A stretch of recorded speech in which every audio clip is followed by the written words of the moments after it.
আসসালামু আলাইকুম প্রিয় ভাই ও বোনেরা। ইমাম মাহদী পৃথিবীতে থাকা অবস্থায় মানব ইতিহাসের সবচেয়ে বড় ফিতনা প্রকাশিত হবে। সেই ফিতনার নাম আল মাসিহ আদ দাজ্জাল। হুযায়ফা ইবনে উসাইদ রাদিয়াল্লাহু থেকে বর্ণিত, রাসূল সাল্লাল্লাহু আলাইহি সাল্লাম বলেছেন, কিয়ামত সংগঠিত হবে না যতক্ষণ না তোমরা 10টি আলামত দেখতে পাবে। ধোয়া, দাজ্জাল, দাবাহ, পশ্চিম দিক থেকে সূর্য উদয়, ঈসা ইবনে মারিয়মের অবতরণ, ইয়াজুজ মাজুজ, পূর্ব পশ্চিম এবং জাজিরাতুল আরবে 3টি ভূমিধস। এরপর ইয়েমেন থেকে একটি আগুন বের হবে, মানুষকে শামের দিকে নিয়ে যাবে। আপাতত এতটুকুই জেনে নেই, এগুলো হচ্ছে কিয়ামতের মুখ্য বা বড় আলামত। যদিও কিয়ামতের মধ্যে বড় আলামতের মধ্যে কোনো অনুক্রম নেই, এক এক হাদিসে এক এক ধরনের লক্ষ্য করা যায়, তবে আলিমগণ প্রায় একমত। কিয়ামতের সর্বপ্রথম বড় আলামত হচ্ছে দাজ্জাল। দাজ্জাল সম্পর্কে পবিত্র কোরআনে প্রত্যক্ষ পরোক্ষভাবে কোনো ইঙ্গিত নেই, তবে হাদিস শাস্ত্রে এত বেশি বর্ণনা বিদ্যমান যে দাজ্জালের ফিতনার ব্যাপারে উম্মতের ঐক্যমত রয়েছে। দাজ্জাল শব্দের অর্থ ধোঁকাবাজ। আমার এই গল্পটি যদি আপনাদের ভালো লেগে থাকে তাহলে অবশ্যই লাইক, কমেন্ট এবং শেয়ার করবেন। আর যদি ভালো না লাগে কোনো সমস্যা নেই, দেখতে থাকুন। দেখতে দেখতে ভালো লাগা ভালোবাসা হয়ে যাবে ইনশাআল্লাহ। এটি নাম নয়, এটি উপাধি। জেনে নেওয়া উচিত দাজ্জাল 2 ধরনের। এক ধরনের দাজ্জাল হচ্ছে মিথ্যা নবুয়তের দাবিদার। আবু হুরায়রা রাদিয়াল্লাহু থেকে বর্ণিত, রাসূল সাল্লাল্লাহু আলাইহি সাল্লাম বলেছেন, কিয়ামত সংগঠিত হবে না যতক্ষণ না 30 জনের মতো মিথ্যাবাদী দাজ্জাল আবির্ভূত হবে। এরা প্রত্যেকেই নিজেকে আল্লাহর রাসূল বলে দাবি করবে। দ্বিতীয় প্রকার দাজ্জাল, যাকে আল মাসিহ আদ দাজ্জাল বলা হয়েছে। আনাস রাদিয়াল্লাহু থেকে বর্ণিত, রাসূল সাল্লাল্লাহু আলাইহি সাল্লাম বলেছেন, এমন কোনো নবী নেই যিনি তার উম্মতকে মিথ্যাবাদী কানা দাজ্জালের ব্যাপারে সতর্ক করেননি। নিঃসন্দেহে আল মাসিহ আদ দাজ্জাল একটি বড় ফিতনা। হিশাম ইবনে আমির রাদিয়াল্লাহু থেকে বর্ণিত, রাসূল সাল্লাল্লাহু আলাইহি সাল্লাম বলেছেন, আদম সৃষ্টি থেকে নিয়ে কিয়ামত পর্যন্ত দাজ্জালের চেয়ে বড় ফিতনা আর নেই। বিভিন্ন হাদিস থেকে দাজ্জালের বৈশিষ্ট্য পাওয়া যায়। আব্দুল্লাহ ইবনে ওমর রাদিয়াল্লাহু থেকে বর্ণিত, রাসূল সাল্লাল্লাহু আলাইহি সাল্লাম বলেছেন, আমি ঘুমিয়েছিলাম, স্বপ্নে দেখলাম কাবা শরীফ তাওয়াফ করছি। ফর্সা কৃশ চুলের একজনকে দেখলাম, তার চুল থেকে পানি পড়ছিল। জিজ্ঞেস করলাম, তিনি কে? বলা হলো, তিনি ঈসা ইবনে মারিয়ম আলাইহিস সালাম। এগিয়ে গিয়ে আরেকজন ব্যক্তিকে দেখলাম, স্থূলকার দেহ, লালাটে বর্ণ, উষ্ণিত চুল, এক চোখ কানা, তার চোখ পচা আঙুরের মতো ফুলা। বলা হলো, এটি দাজ্জাল। উবাইদা ইবনে শামির রাদিয়াল্লাহু থেকে বর্ণিত, রাসূল সাল্লাল্লাহু আলাইহি সাল্লাম বলেছেন, আমি তোমাদেরকে দাজ্জাল সম্পর্কে অনেক বলেছি। আমার আশঙ্কা হয় তোমরা বুঝতে পারছো কিনা। মাসিহ আদ দাজ্জাল হচ্ছে বেটে আকারের, তার পা কুঁচকানো, তার চুল সামান্য, এক চোখ অন্ধ, আলোহীন চোখটা না ফুলে আছে না আবার শক্তভাবে বন্ধ আছে। নওয়াজ ইবনে সামান রাদিয়াল্লাহু থেকে বর্ণিত, রাসূল সাল্লাল্লাহু আলাইহি সাল্লাম বলেছেন, অধিক কেশ বিশিষ্ট এক যুবক, তার এক চোখ নষ্ট তথা কানা। আবু হুরায়রা রাদিয়াল্লাহু থেকে বর্ণিত, রাসূল সাল্লাল্লাহু আলাইহি সাল্লাম বলেছেন, সে দাজ্জাল হচ্ছে অন্ধ, তার কপাল বড় ও আধ প্রশস্ত, দেহে বাঁকা ভাব রয়েছে। আনাস এবং হুযায়ফা রাদিয়াল্লাহু থেকে বর্ণিত, রাসূল সাল্লাল্লাহু আলাইহি সাল্লাম বলেছেন, দাজ্জালের 2 চোখের মধ্যে লেখা থাকবে কাফির। অন্য বর্ণনায় বলেছেন, প্রত্যেক ঈমানদার এটি পড়তে পারবে, শিক্ষিত হোক বা নিরক্ষর হোক।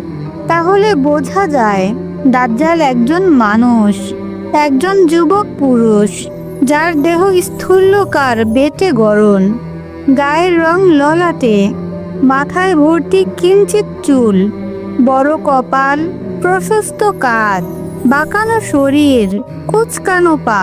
সবচেয়ে বড় বৈশিষ্ট্য হলো সে অন্ধ। তার এক চোখ নষ্ট, পচা আঙুরের মতো ফোলা, অথবা তার এক চোখ অন্ধ আরেক চোখ ফোলা। বর্ণনায় কিছুটা ভিন্নতা রয়েছে। তার দুই চোখের মাঝখানে স্পষ্টভাবে আরবি হরফে কাফির শব্দ লেখা থাকবে, যা শুধু ঈমানদারগণ পড়তে পারবে। দাজ্জালের জন্মস্থান। দাজ্জালের জন্মস্থান হাদিসে উল্লেখ করা হয়েছে। হযরত আবু বকর রাদিয়াল্লাহু থেকে বর্ণিত, রাসূল সাল্লাল্লাহু আলাইহি সাল্লাম বলেছেন, দাজ্জাল পূর্ব দিকের খুরাসা নামক এক এলাকা থেকে বের হবে। আনাস রাদিয়াল্লাহু থেকে বর্ণিত, রাসূল সাল্লাল্লাহু আলাইহি সাল্লাম বলেছেন, দাজ্জাল ইসফাহানের ইহুদি পরিবার থেকে বের হবে। তিজান পরিহিত 70,000 ইহুদি। নওয়াজ ইবনে শামান রাদিয়াল্লাহু থেকে বর্ণিত, রাসূল সাল্লাল্লাহু আলাইহি সাল্লাম বলেছেন, দাজ্জাল সিরিয়া ও ইরানের মধ্যবর্তী পথে বেরোবে। উপরোক্ত হাদিসগুলো এভাবে সমন্বয় করা যায়, দাজ্জালের জন্ম হবে ইসফাহানের ইহুদি পরিবারে, তবে পরিচিতি ঘটবে ইরাক ও সিরিয়ায়। তার সাথে থাকবে ইহুদিরা। আরবি ভাষার 70,000 শব্দটি প্রচুর বা অসংখ্য অর্থে ব্যবহৃত হবে। ইহুদিরা যে সবাই ইসফাহান থেকে আসবে এমনটি নয়, সারা দুনিয়া থেকে ইহুদিরা দাজ্জালের সঙ্গী হবে। ইসফাহান বর্তমানে ইরাকের একটি শহর। আশিরিয়ানদের হাতে জেরুজালেমে ধ্বংস হওয়ার পর 727 খ্রিস্টাব্দে ইহুদিরা কৃতদাস হিসেবে পারস্য গিয়েছিলেন। এক সময় ইসফাহানে 3.5 লাখ ইহুদির বসবাস ছিল। এখন 10,000-এর মতো আছে। বাকিরা ইসরায়েলে ও উত্তর আমেরিকা চলে গেছে। সবচেয়ে বড় প্রশ্ন হলো, দাজ্জালের জন্মের কি হয়েছে?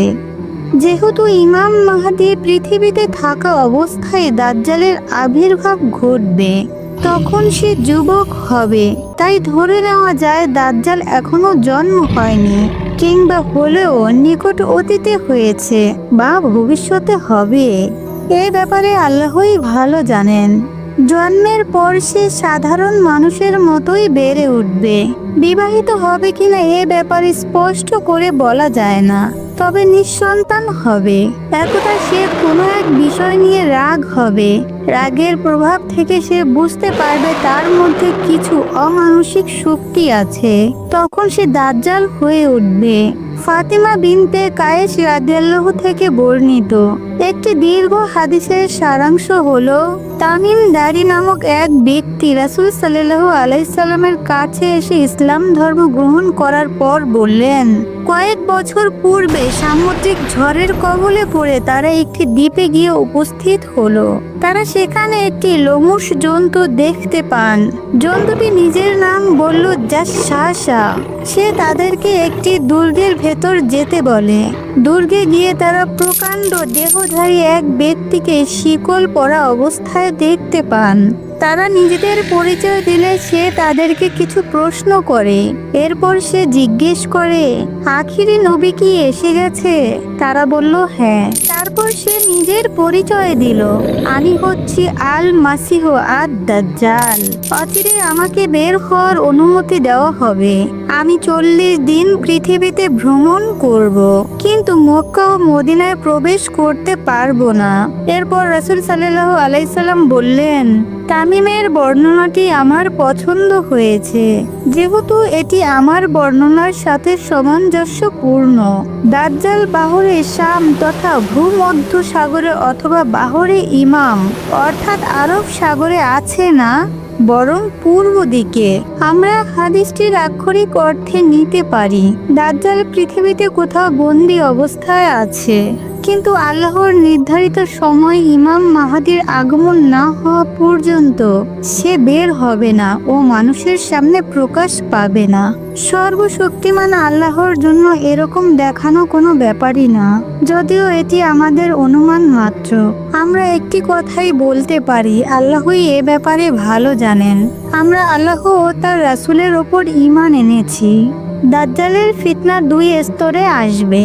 আবু উম্মামা আল বাহরি রাদিয়াল্লাহু থেকে বর্ণিত, রাসূল সাল্লাল্লাহু আলাইহি সাল্লাম বলেছেন, সে দাজ্জাল শুরুতে বলবে, আমি নবী। রাসূল সাল্লাল্লাহু আলাইহি সাল্লাম বললেন, কিন্তু আমার পরে তো কোনো নবী নেই। এরপর বলবে, আমি তোমার রব। কিন্তু জেনে রেখো, মৃত্যুর পূর্বে তোমরা তোমার রবকে দেখতে পাবে না। দাজ্জাল অন্ধ, কিন্তু তোমাদের রব অন্ধ নয়। যেহেতু ইহুদিরা একজন মাসিহের অপেক্ষায় আছে, তাই এসব দাবি শুনে তারা দাজ্জালের লেজ ধরবে। হাদিসে দাজ্জালের সময়কাল এবং গতি সম্পর্কে ধারণা পাওয়া যায়। নওয়াজ ইবনে সামান রাদিয়াল্লাহু থেকে বর্ণিত, রাসূল সাল্লাল্লাহু আলাইহি সাল্লাম বলেছেন, দাজ্জাল ডানে বামে ফিতনা সৃষ্টি করে। হে আল্লাহর বান্দারা, তোমরা দৃঢ় থেকো। আমরা জিজ্ঞেস করলাম, সে পৃথিবীতে কতদিন থাকবে? তিনি বললেন, 40 দিন। একদিন হবে 1 বছরের সমান, একদিন মাসের সমান, একদিন সপ্তাহের সমান, বাকি দিনগুলো সাধারণ দিনের মতোই। আমরা জিজ্ঞেস করলাম, যেদিন বছরের সমান হবে সেদিন কি আমরা একদিনের নামাজই পড়ব? না, তোমরা হিসাব করে পড়ে নেবে। আবার জিজ্ঞেস করলাম, সে কত দ্রুত চলবে? তিনি বললেন, যেভাবে বাতাস মেঘমালাকে তাড়িয়ে দেয়। দাজ্জাল মানুষকে তার প্রভুত্বের দিকে আহ্বান করবে। প্রভুত্ব স্বীকার করলে সে নানান সুযোগ সুবিধা প্রদান করবে। এমনকি আল্লাহর দেওয়া শক্তি ব্যবহার করে সে কিছু অতি মানবিক কাজও করে দেখাবে, যেমন বৃষ্টি বর্ষণ, অনর্বর জমিতে ফসল ফলানো, গবাদি পশু পাখির ওলানে দুধের পরিপূর্ণ করে দেওয়া ইত্যাদি। সে মাটিকে নির্দেশ দেওয়া মাত্রই গুপ্তধন বের করে দেবে। এক যুবককে হত্যা করে আবার তাকে জীবিত করে দেখাবে। অপরদিকে যারা তার প্রভুত্ব অস্বীকার করবে তাদেরকে নির্মমভাবে হত্যা করবে। দাজ্জাল এক ব্যক্তির সামনে তার মৃত বাবা মাকে জীবিত করবে। মূলত শয়তান মৃত মানুষের রূপ ধরে এসে ধোঁকা দিবে। হুযায়ফা রাদিয়াল্লাহু থেকে বর্ণিত, রাসূল সাল্লাল্লাহু আলাইহি সাল্লাম বলেছেন, দাজ্জালের সাথে জান্নাত ও জাহান্নাম থাকবে। প্রকৃতপক্ষে তার জাহান্নাম হবে জান্নাত আর জান্নাত হবে জাহান্নাম। জাহান্নাম ও জান্নাত ধারা আগুন ও পানির উদ্দেশ্য হতে পারে। একটি বর্ণনায় আগুন এবং পানির কথা বলা হয়েছে। আবার সুযোগ সুবিধা বনাম নির্যাতন নিপীড়নের উদ্দেশ্যও হতে পারে। দাজ্জাল সবখানে প্রবেশ করলেও কিছু এলাকায় তার জন্য নিষিদ্ধ থাকবে। আনাস রাদিয়াল্লাহু থেকে বর্ণিত, রাসূল সাল্লাল্লাহু আলাইহি সাল্লাম বলেছেন, দাজ্জাল প্রত্যেক শহরে যাবে কিন্তু মক্কা ও মদিনায় প্রবেশ করতে পারবে না। মক্কা ও মদিনার প্রতিটি রাস্তায় ফেরেশতারা সারিবদ্ধভাবে দাঁড়িয়ে দাজ্জাল থেকে শহরকে রক্ষা করবে। এরপর দাজ্জালের পায়ের আঘাতে মদিনা 3 বার প্রকম্পিত হবে। আল্লাহ এর দ্বারা ভয় দেখিয়ে মদিনা থেকে সব কাফির ও মুশরিকদের বের করে দেবেন। এছাড়াও দাজ্জাল বাইতুল মুকাদ্দাস এবং তুর পর্বতে যেতে পারবেন না। দাজ্জালের ফিতনা এত ভয়ঙ্কর হবে যে খোদ রাসূল সাল্লাল্লাহু আলাইহি সাল্লাম এই ফিতনা থেকে আশ্রয় প্রার্থনা করেছেন। আয়েশা রাদিয়াল্লাহু থেকে বর্ণিত, তিনি বলেছেন, আমি রাসূল সাল্লাল্লাহু আলাইহি সাল্লামকে নামাজের মধ্যে দাজ্জালের ফিতনা থেকে আশ্রয় প্রার্থনা করতে শুনেছি। ইমাম মাহদী যখন ইসলামী খেলাফত প্রতিষ্ঠিত করবেন, তখন তার রাজধানী হবে জেরুজালেম। জেরুজালেমে আবাদ শুরু হলে মদিনা তায়েবাহ ধীরে ধীরে খালি হতে শুরু করবে। রোমানা তথা পশ্চিমা শক্তির বিরুদ্ধে যুদ্ধ তখনও চলমান।